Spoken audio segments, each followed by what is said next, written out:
Halo teman-teman, berjumpa lagi dengan saya dalam channel Wisata Sejarah.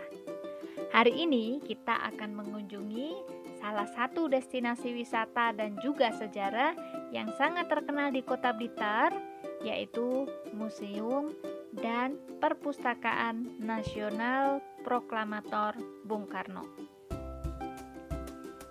Perpustakaan ini diresmikan pada tanggal 3 Juli 2004 oleh putri dari Presiden Soekarno, yaitu Ibu Megawati Soekarno Putri.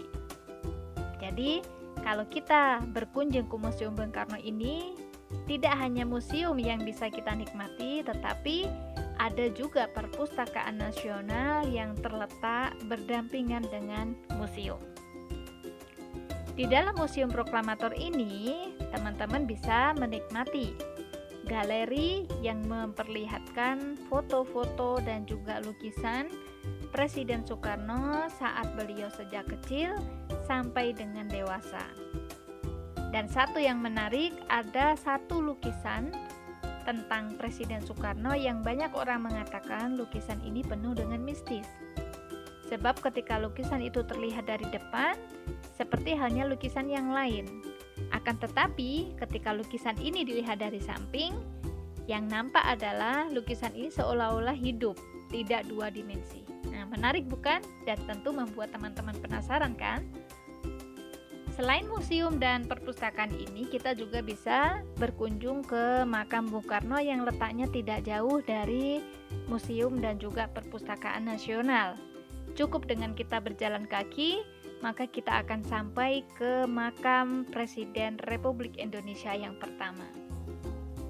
Sebelum kita sampai ke makam, kita akan melewati sebuah gong yang ukurannya besar yang disebut dengan Gong Perdamaian. Harapannya ini menjadi sebuah simbolis bahwa Indonesia mencintai perdamaian, yang dibuktikan dengan setiap negara akan menempelkan bendera di dalam gong ini yang kemudian mewakili 116 negara yang ada di dunia. Hal yang menarik di makam Bung Karno, saat ini kita bisa mengakses untuk masuk ke area dalam, sehingga kita bisa langsung mendoakan persis di depan tempat istirahat Presiden Soekarno. Hal yang masih berhubungan dengan tempat sejarah di luar makam maupun museum dan juga perpustakaan nasional, kita bisa mengunjungi Istana Gebang. Istana ini memang terletak tidak satu komplek dengan makam, akan tetapi berjarak cukup dekat, yaitu sekitar 2 km. Istana Gebang merupakan tempat di mana Presiden Soekarno itu dibesarkan ketika berada di Blitar. Maka ketika teman-teman berkunjung ke Blitar, jangan lupa untuk mampir ke Istana Gebang.